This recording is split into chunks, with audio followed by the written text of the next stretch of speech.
কৃষ্ণ হরে কৃষ্ণ কৃষ্ণ কৃষ্ণ হরে হরে হরে রাম হরে রাম। এটা হচ্ছে অষ্টদল পদ্ম, উপরে ভগবান জগন্নাথ, বলদেব, সুভদ্রা মহারাজ বসবে।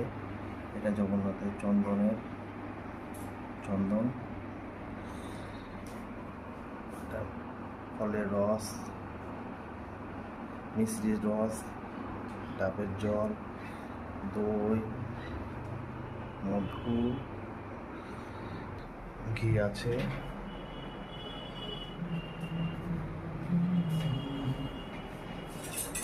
বসবে ভগবান,